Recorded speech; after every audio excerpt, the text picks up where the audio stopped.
Hoy vamos a tener una conferencia sobre el Ahora, potencial iatrogénico de la palabra médica con la licenciada Isabel del Valle. Bienvenida al ciclo cultural, Isabel. bueno, muchas gracias. Buenos días a todos. No sé si me escuchan bien. Perfecto. Sí, te escuchamos bárbaro. Perfecto. ¿Qué tal? ¿Cómo le va, doctor? No sé si me escuchás. Impecable. Sí. Perfecto. Sí. Este, bueno, empiezo. Antes de que empiece, quería Sí. presentarte para nuestro público que vos sabés que se va renovando.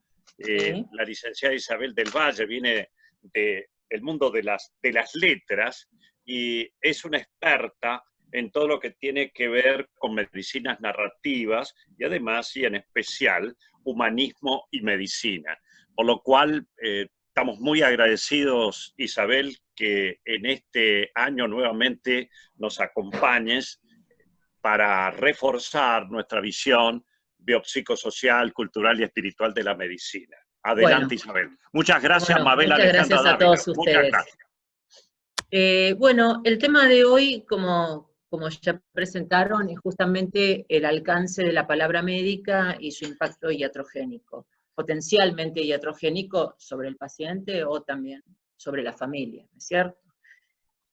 Hablar del impacto que tiene la palabra en medicina, el valor, la significación, es algo hasta obvio y redundante. Sin embargo, nunca está de más, dado que en este momento y en este tiempo o en las últimas décadas, el ámbito de la palabra y de la relación médico-paciente se ve bastante, no sé si cuestionado, pero sí vulnerado. Estamos en una época de gran excelencia tecnológica, pero a la vez hay una crisis humana, entre comillas, vincular, en lo que hace la relación. El médico está estresado, está angustiado, es altamente demandado, y el paciente siente que es desatendido, que no es reconocido en su subjetividad, que la medicina es impersonal, o una palabra que es muy desagradable, que es deshumanizada.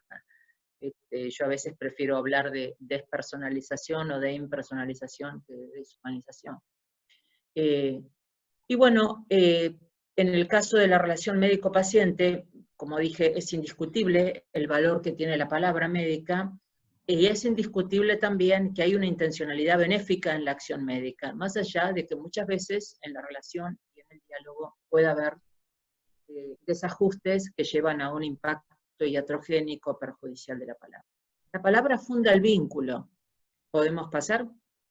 La INA entre algo dice, el médico y el enfermo se comunican entre sí, uno como persona enferma y otro como persona capaz de prestar ayuda técnica.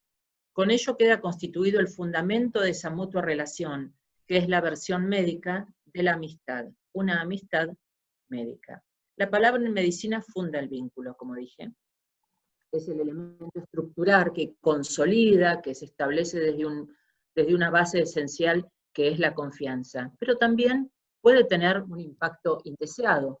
Antes de avanzar un poco con esta placa, charlamos un poquito de esto. O sea, como la palabra fármaco, remedio, fármaco en griego, tiene una doble acepción. Por un lado es el remedio con efecto curativo, y por el otro lado la palabra fármaco también incluye una dimensión de veneno, lo que es dañino, lo que es tóxico. Y en el campo de la atención médica también la palabra o la relación comunicacional puede estar patologizada, puede tener efectos indeseados, puede ser positiva, puede ser terapéutica. Indiscutiblemente, cuando la relación a través de la palabra entre el médico y el paciente es positiva, tiene un efecto terapéutico, ansiolítico y contenedor.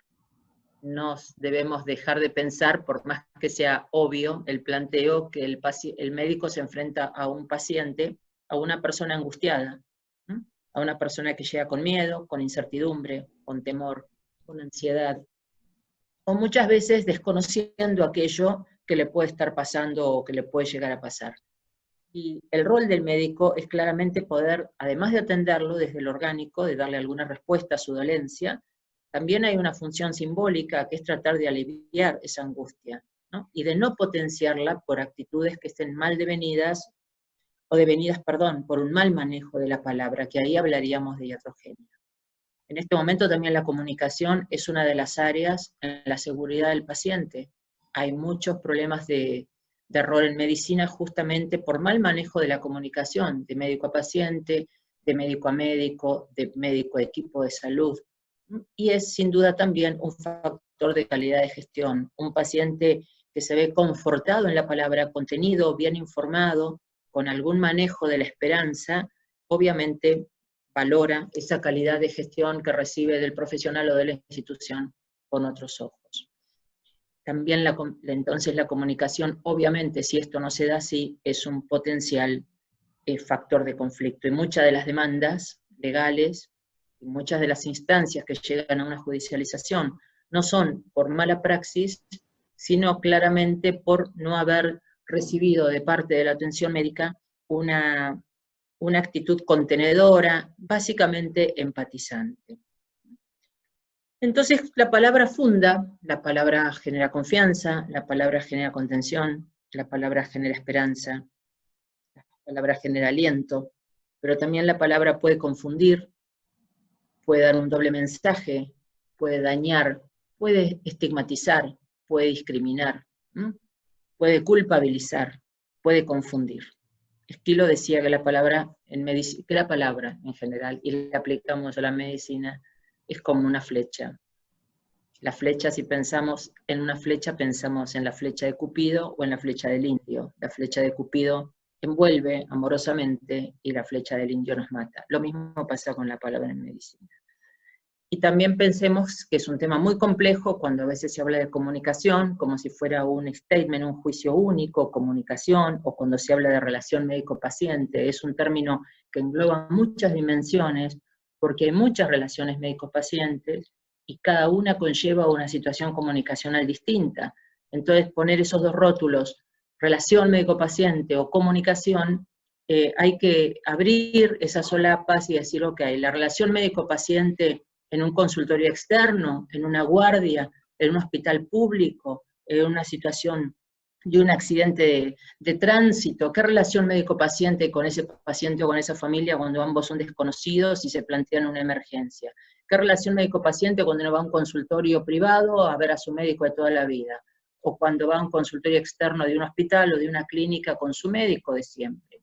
¿Qué relación médico-paciente hay y qué comunicación con un médico que uno agarra de una cartilla y ambos nos desconocemos mutuamente? ¿Qué relación médico-paciente hay y qué comunicación cuando se abre la puerta de la terapia intensiva a las 12 y sale el médico a dar los informes?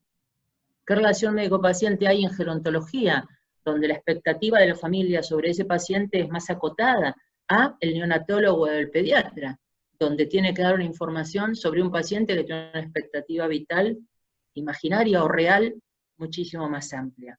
Entonces, son distintas situaciones comunicacionales, distintas relaciones médico-paciente, y también es muy difícil entonces hablarlo en términos generales, pero de todos modos vamos a tratar de acercar algunas nociones para ver cuándo una relación médico-paciente puede verse afectada por la comunicación. Entonces, pasamos, esta ya la leí, sí, estoy un poco perdida con esto, avancemos. Entonces, hay elementos comunes a la neo, a la guardia, a la clínica médica, a la terapia, y es el lenguaje de los médicos, o el lenguaje de la medicina, del cual los médicos, en el cual están formados. ¿Cómo es el lenguaje de la medicina? ¿Y qué efectos puede tener? ¿Pasamos? ¿Cómo es el lenguaje de la medicina? Es biologicista, nos habla del cuerpo. Es objetivante, nos habla en una tercera persona, lo que universaliza, lo que pasa a todos, es impersonal. Sigamos. No tiene resonancia emocional. El médico habla de lo que le pasa al cuerpo. ¿Qué quiere decir que es monologal? Que el discurso del médico es el discurso que tiene primacía sobre el discurso del paciente. De hecho, la historia clínica la escribe el médico, la escribe sobre todo sobre lo orgánico y con muy pocas referencias a lo que hace a lo emocional o a lo biográfico, tal vez. Es analítico. ¿Seguimos? Universaliza, porque es la hepatitis en toda la población, no la del vecino o la del tío o la propia. Es hermético, habla en una jerga, con tecnicismos. Es poderoso, leemos un informe y nos asusta aunque no lo entendamos, asusta el discurso médico. Habla desde las certezas, la búsqueda de la precisión, busca lo verificable. Cuando la condición humana, el hombre, está embuido en incertezas, en incertidumbres, y claramente la vivencia no es verificable para una persona. Y está plagado de metáforas. ¿Pasamos? ¿Qué es esto de hablar de las metáforas? Ahí tenemos arriba, a la derecha, es como que cada especialidad apunta a sus metáforas. El paciente llega con metáforas. Doctor, tengo un dolor así, es como si me quemaran por adentro. Y mire, a usted se le tapó un cañito, hay un conducto que se obstruyó. O el filtro, tenemos el lenguaje de la cardiología, ahí tenemos el corazón, y fíjense que está hasta representado metálicamente, ¿no? O sea, es el emblema de lo mecánico, el reloj, la bomba, la válvula, fíjense el lenguaje. Después tenemos a la derecha superior las defensas. La infectología habla mucho de la estrategia, ¿no? Bélica, la estrategia, el ganglio centinela, la defensa. Después tenemos el lenguaje de la víctima, fue víctima de, al abajo y a la izquierda. Ahí está nuevamente una imagen del corazón que muestra muy bien esa metáfora del engranaje. Después tenemos los caños, que representan o aluden mucho más a el aparato digestivo.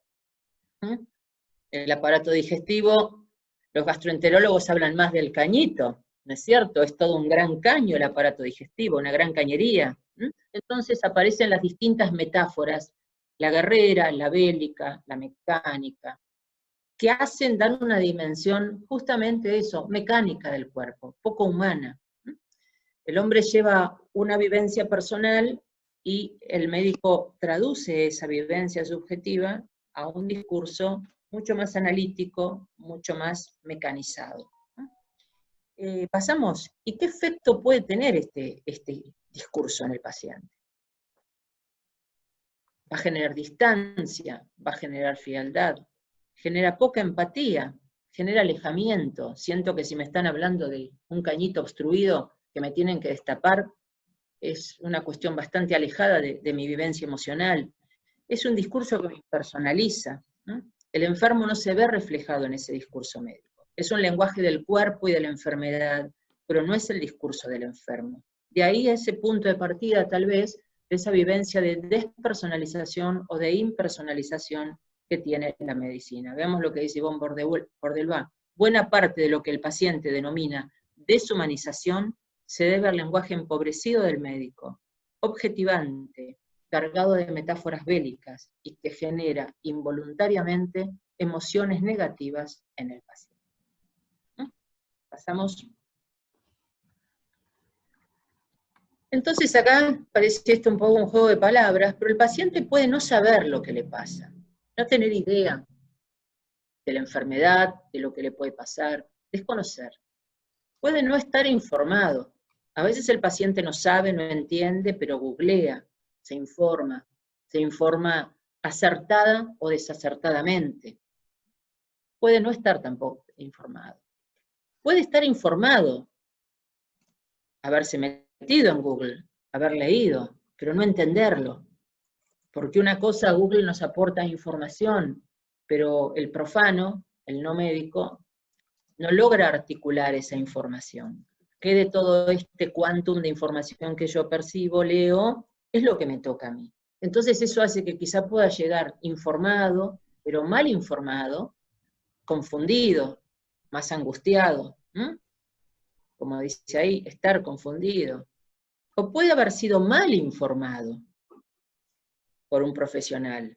O si no, la otra dimensión, que es quizá la menos considerada, es la de haber sido un mal entendido. Quizá el médico le informó muy bien, pero el paciente no entendió igual. O después puede haber otro plano todavía más complejo, que es el paciente que cree haber entendido bien, y opera en función de lo que él entendió, pero no entendió bien. Y el médico sí explicó bien, y él puede no haber entendido, y se da cuenta que no entendió. Pero puede el médico haber explicado bien, y el paciente creer que comprendió, y no comprendió, y maneja la medicación desde la concepción que él cree haber comprendido. sea que las dimensiones entre lo dicho por el médico y lo percibido, entre lo emitido y lo interpretado son múltiples. Quizá el médico entendió o concibe que lo que él dijo fue entendido en un 100%, y no fue entendido en un 100%. ¿Por qué? Porque fue un lenguaje críptico, porque el paciente se distrajo, porque el paciente tiene miedo, y el miedo genera emotividad y emociones que en una de esas bloquean la comprensión. Y ustedes, como profesionales, pueden decir, yo le dije todo, pero el otro entendió un 20%. Quizás se da cuenta de ese 20%, y vuelve después y pregunta. Quizá no se anima a preguntar, quizá cree haber entendido el 100%, quizás se medica en función de lo que comprendió, y no de lo dicho. Entonces aquí se despliegan estos ítems en muchísimas más facetas que hacen que la comunicación claramente sea muy compleja. ¿Pasamos? Entonces pedirle a un paciente que está asustado, que llega con miedo, que llega con incertidumbre, o que llega con ignorancia total y hasta desaprensivamente de lo que puede llegar a tener, pedirle a ese paciente que entienda un lenguaje encriptado, críptico, cerrado, técnico, que reconozca que no ha entendido y que además le pida al médico que le brinde más información o que se lo explique de otro modo, es claramente pedirle demasiado.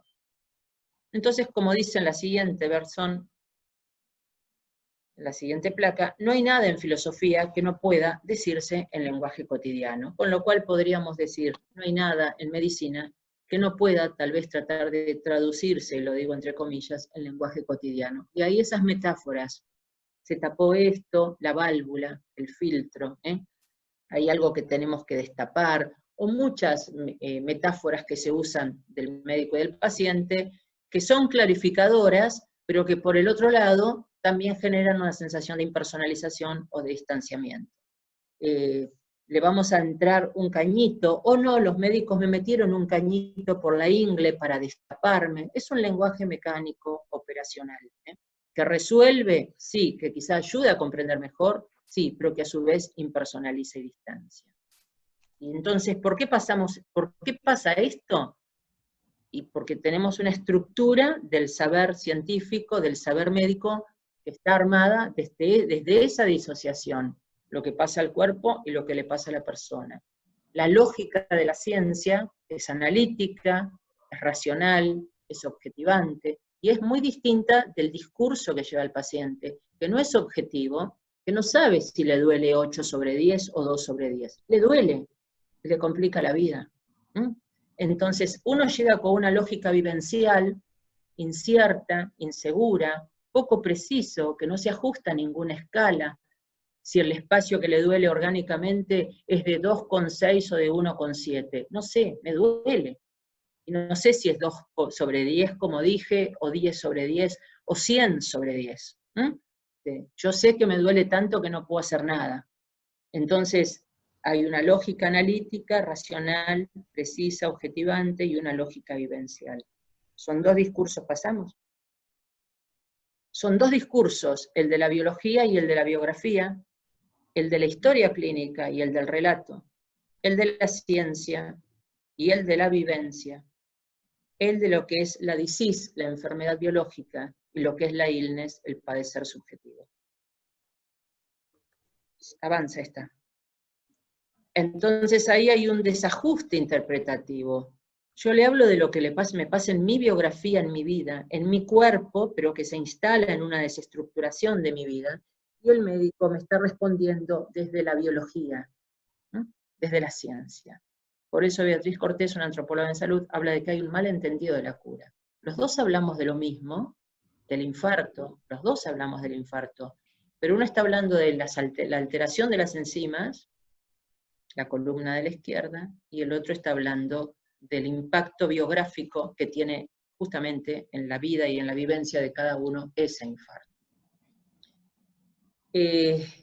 Por eso el interrogatorio es una instancia clave, donde el paciente advierte si la mirada y la atención del médico está centrada en lo que es el enfermo o está centrada puramente en lo que es su enfermedad.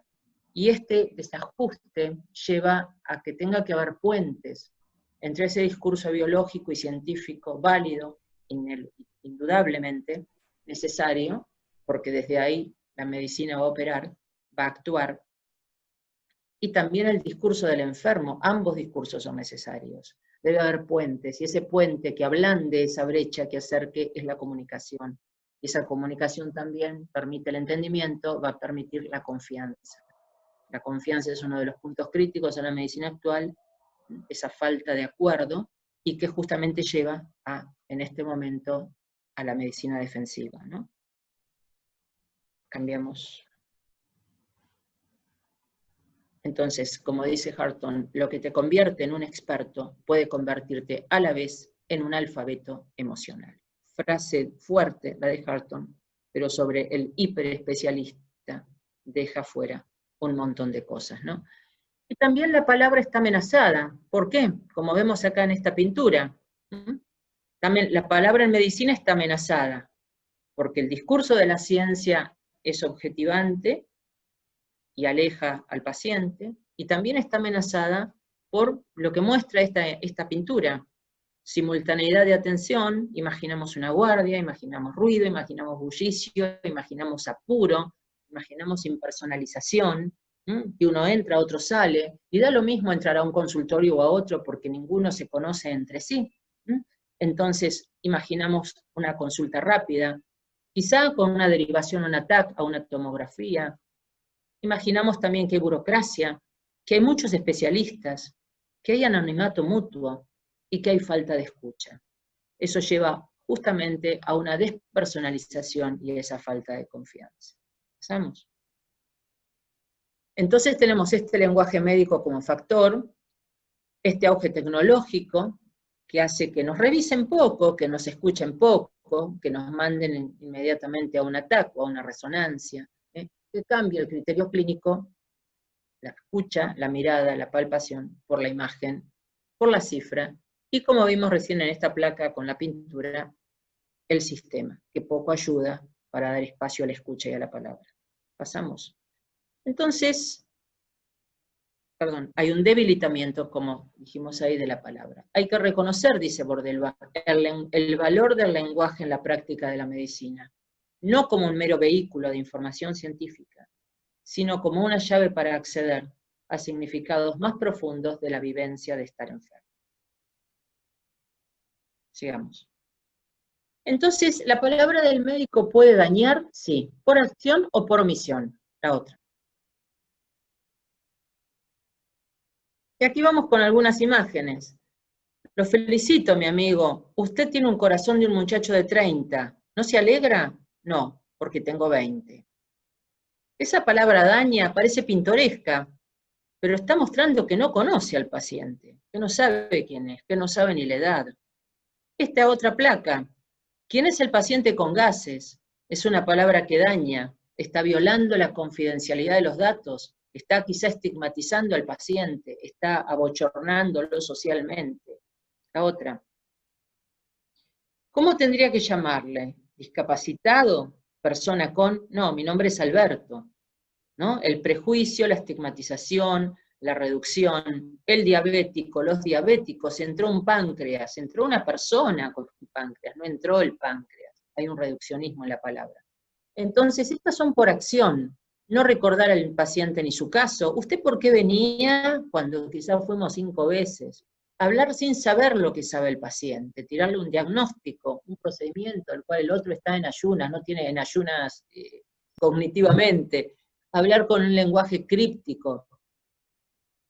Hablar sin considerar el registro cultural del enfermo, el nivel comunicacional, entregarle una información inadecuada, informarlo mal, no informar. Decirle una verdad de manera brusca, mentir, ocultarle. Mostrarse dubitativo, ambiguo, dar un doble mensaje. Advertir, no informar, antes sobre los procedimientos. Ah, pero usted no me dijo que esto era así. Indicar medicación o tratamiento sin explicar por qué se le cambió. ¿Y por qué me cambiaron? ¿Porque estoy mejor o porque estoy peor? Destacar más lo negativo que lo positivo, la otra.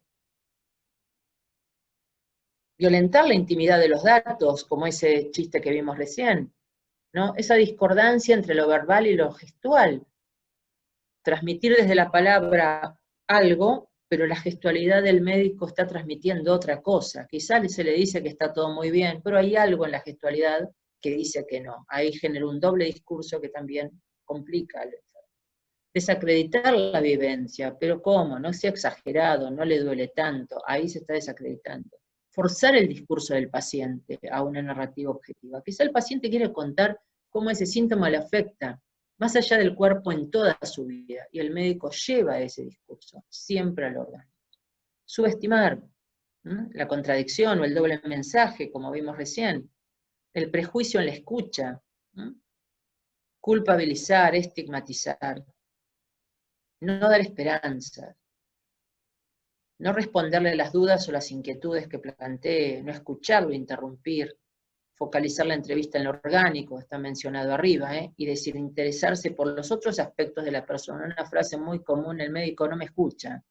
Entonces Lena Entralgo dice, no es necesario que el médico nombre todos sus hallazgos ante el enfermo.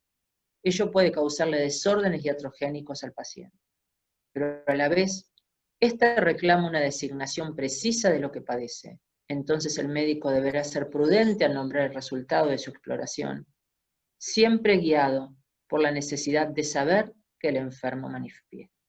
Acá está mostrando claramente la gradualidad de la información y cómo dentro de esas pautas o protocolos a la hora de informar hay una consigna que es ver qué sabe el paciente, cuándo quiere saber, qué supone que tiene, qué supone que sabe, cuánto quiere saber, y en función de eso tratar de ir graduando la información que se dé. Yo no sé si en este caso, oriéntenme, quieren que hagamos algún ligero intercambio ahora o cómo están manejando la sesión. Pregunto al doctor o a quien esté coordinando. Con mucho gusto, si hay preguntas o hay alguien que, quiera completar, avanzamos agregar con algo. Esto. Márquenme el tiempo, yo estoy con... ¿Tenemos 10 minutos? Sí, bueno, tenemos rápidamente, en algunos minutos, ¿qué pasa con la palabra del médico ante el dolor? Que es un tema clave. ¿Cómo puede ser iatrogénica? El paciente llega, el dolor es una vivencia desestructurante de la vida, deslibidiniza, nos quita energía, nos quita fortaleza, nos quita proyecto. Es un arquetipo de lo subjetivo, no hay nada más subjetivo que el dolor. Es disruptivo, nos saca de lo cotidiano, nos altera la vida, genera zozobra. ¿Por qué me duele? Entonces abre a un campo de persecución mental, dónde me duele, cuánto me duele, pero ahora me duele menos, ahora me duele más. Lleva a la pintura, el dolor necesita ser puesto en forma, en palabra, un clavo, algo que me quema, un cuchillo. Siempre el dolor lleva formas de materialización simbólica, ¿no? Es sensible a la interpretación, ¿por qué me está doliendo? A la creencia. Acá tenemos un texto literario, fíjense, tengo dos anatomías, una emotiva, esquiva a la vista de todo, y otra, la del dolor orgánico, un cuerpo perturbador, que me ocupa demasiado tiempo, demasiada atención, demasiado costo. El dolor duele, hiere, ataca desde sitios inesperados, y en cierto modo me humilla, me intranquiliza, me saca atención, me priva de todo. Todo es mísero en mi existencia, cuando él aparece. Mísera mi palabra, mi disposición, mis ganas. Ahí vemos claramente el impacto vivencial que tiene el dolor en una persona. Entonces, es interpretable, uno busca una explicación, pero cuando la palabra del médico agrega sufrimiento al dolor, sufro porque me duele, orgánicamente me duele, pero ese dolor me genera sufrimiento, porque el médico no explica el origen ni la causa. Cuando uno sabe por qué algo, el nivel de sufrimiento baja, y también de alguna manera se transita ese dolor orgánico de una manera más llevadera. No se sabe cuál es el curso ni la duración. Tiene un curso errático, empezó en la ingle y se va irradiando a lo largo del cuádriceps, tiene un curso errático. no dar esperanza de control. ¿Se podrá controlar esto o no? No expresarle el sentido, el por qué. El sentido es por qué, el sentido viene de atrás, ¿por qué me duele? La etiología de ese dolor. ¿Y para qué? Mire, usted a esto le va a doler, pero después de este tratamiento usted va a poder salir caminando mejor, por dar un ejemplo trivial. Entonces hay un para qué. Se tiene que aguantar este dolor, pero después hay una causa que es el por qué y hay un para qué. El dolor que no tiene explicación, el dolor que no tiene sentido, justamente eso, el para qué me está doliendo, para qué estoy atravesando esto. Y compararlo, si no, con otros casos más severos. Bueno, pero no se queje, ¿sabe los pacientes que yo tengo? Ahí es minimizar ese dolor, de jerarquizar esa vivencia, pasamos. Juzgarla, subestimarlo, minimizarla, ¿sí? El dolor propio siempre es insufrible, pero el ajeno siempre es exagerado. Entonces, el reconocimiento del médico, que el médico avale, legitime mi vivencia, es un punto ya de alivio. ¿Pasamos? Por eso, el dolor es lo que el enfermo dice que es lo que el enfermo describe, y no lo que las demás personas, y no lo que, bueno, está mal escrito, lo que las demás personas juzgan que debe ser. Por eso, cuando el médico tiene una actitud iatrogénica respecto del dolor, cuando no explica el por qué me está doliendo, cuando hace preguntas que instalan alertas, pero ¿no le duele así? ¿Y por qué me debería doler así vos? A mí me duele de tal otra manera. Entonces, ¿por qué esa pregunta? Genera un campo nuevo de alerta sobre algo que no está pasando. No anticipa posibles síntomas, o pregunta por síntomas sin explicar la causa. ¿No le está pasando esto? Yo no sé si es mejor o peor que me pase. Cuando sobreinforma, cuando enfatiza lo adverso sobre los beneficios. Y el dolor, para terminar, en el discurso médico, debe tener 3 dimensiones temporales. La primera, el por qué me duele. Para atrás, la etiología. ¿Cómo se trata? Si es que se puede tratar, el presente. ¿Y el futuro? ¿Se puede controlar? ¿No se puede controlar? ¿Cómo va a evolucionar? ¿Y qué finalidad tiene, quizás hacia adelante, atravesar una etapa de dolor? ¿Cuál va a ser ese beneficio? Cuando hay un sentido dado al dolor, el tránsito es mejor, se minimiza la dimensión de sufrimiento y de sufrimiento emocional, y por lo tanto tal vez también la vivencia orgánica de dolor se alivia. ¿Qué pierde el médico? Acá les dejo la pregunta. ¿Y qué pierde el paciente cuando se pierde la palabra? En el espacio que tenemos de todavía pendiente, les dejo. Si quieren cerramos con esto y le abro el espacio de intercambio. El arte de la medicina está centrado esencialmente en la capacidad de escucha y en la interacción humana. La ciencia es esencial para la medicina, pero creer que la medicina es solo ciencia es concebir a su paciente como pura materialidad. La ciencia cumple su función si los médicos no olvidan la trascendencia de su misión, esa que se ejerce con conocimiento técnico, tecnología, medicamentos y palabras. Y la última. Creo que es la última, que hay otra, ¿no? Ahí está. ¿Esta es la última? Así parece. Acá está, acá está. La última, por eso, los médicos de hoy son más poderosos, pero más sordos. Contactan menos el sufrimiento y eluden el sentido profundo de las palabras de quienes padecen. Perder la conexión con la palabra significa perder el diálogo auténtico con los pacientes. A pesar de que la medicina depende de la ciencia, sus fines suponen más que el triunfo sobre la enfermedad. Incluyen las batallas espirituales y morales que libran los pacientes, incluso aquellas destinadas a ser perdidas. Y en todas, el verdadero médico sabe acompañar con ciencia, medicamentos y palabras. Mavi, ¿por qué no le comenta? Digo, hay algunas preguntas que han surgido, ¿no? Y también excelente la charla y todo. Pero hay una que me parece, muy interesante, todas son interesantes, pero tenemos poco tiempo. Dice, la de Carlos Miranda, ¿por qué no se la lees? Estaba por leerle la de Angie. La de Carlos Ah, dice, si explicarle al paciente con metáforas hace que no se sienta identificado con él mismo, ¿cómo se lo explico? ¿Debo acaso explicarle de modo técnico, aunque no entienda, pero se sienta identificado? Bueno, acá le pediría al doctor que responda él, que es quien está en la ejecución de esto. Es muy difícil cambiar de lenguaje, porque la metáfora, por un lado, acerca al paciente a la comprensión de lo que le pasa.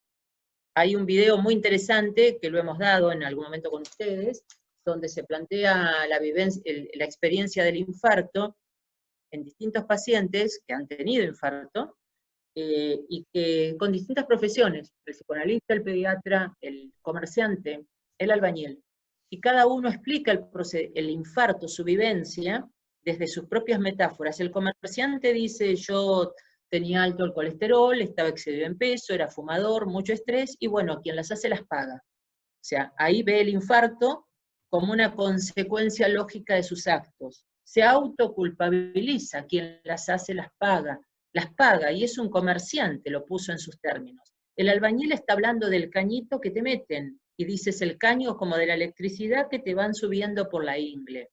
Entiende ese procedimiento desde una analogía de su campo de trabajo. ¿Que eso ayuda? Claramente ayuda, pero por el otro lado mecaniza un procedimiento y mecaniza una situación humana con un alto costo personal y emocional. Le pediría a ver a alguno al doctor tal vez que aclare esta pregunta, cómo se podría articular ese puente entre los dos mire, discursos, ¿no? lo más Que creo, importante es eh, eh, diferenciar bien los dos discursos, el biologista y el biopsicosocial, cultural y espiritual. Yo creo que ahí está la clave, ¿no? Y después uno tiene que tener la ductibilidad y además el sentido común de cómo acercarse al paciente. De allí que hay otra pregunta respecto de la anamnesis, es decir, en la anamnesis, y no necesito 5 horas para una anamnesis, como dice Angie, en el sistema de salud actual, que es atender el mayor número de pacientes en el menor tiempo posible. Eso, digo, yo trabajo, o todo el grupo que está en la cuarta cátedra trabaja también en la medicina pública y además en sistemas de obras sociales, etc. No por eso yo me tengo que deshumanizar, y la metáfora que voy a emplear, que acerca siempre al paciente, va a ser acorde, como muy bien lo expresaba Isabel, a, bueno, el entendimiento del paciente, la profesión, eh, todo lo que lo que pueda llegarle mejor. La otra cosa que dijo muy Isabel, para recalcarlo, es ese de el gran técnico pero analfabeto emocional. En toda esta relación, por eso desde el primer día, desde ese 16 de marzo que comenzamos, la primera conferencia que dimos fue Humanismo y Medicina, la visión biopsicosocial, cultural y espiritual de la medicina, y espiritual no como algo religioso, ¿no? Sino sentimientos muy íntimos del paciente. Entonces, si nosotros en nuestro acercamiento, que tiene que ser empático, obviamente, seguramente vamos a encontrar la metáfora